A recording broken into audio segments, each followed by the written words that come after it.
రామ్ నారాయణ్ రామ్.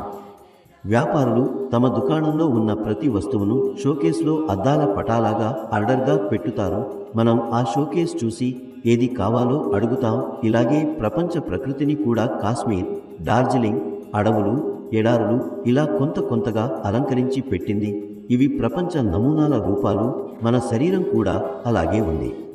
మనకు దుఃఖం కన్నా సుఖం మీదే ఎక్కువ ఆలోచన ఉంటుంది. శరీరంలో మహాశాంతి గురించి వెల్లడవుతోంది. కొంచెం ఆనందం ఉంటే దానికి మహానందం కూడా ఉండాల్సిందే. అలాంటి చిన్న చిన్న ఆనందాలతోనే ఆ భూమి ఏర్పడింది.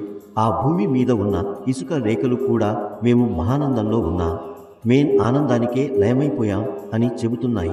అక్కడి మొక్కలు కూడా పూర్తిగా తృప్తిగా ఉన్నాయి. ఆ భూమిపై నివసిస్తున్నవారు ఈ ప్రపంచ మహాతృప్తి యొక్క ఖజానాను కలిగి ఉన్నవారే. ఆ శక్తిని కుండలిని అని పిలుస్తారు. దానిని చిదానందంగా పిలిచి అందులోనే తమమైపోతారు. మహానందంలో మూలాధారంలోని కుండలిని తరంగాల్లో ఊగిపోతున్నారు. వారు తృప్తిగా ఉన్నప్పటికీ ఇంకా ఎక్కువ తృప్తిలో మునిగిపోతున్నారు. వారి భూమి అలా తయారైంది.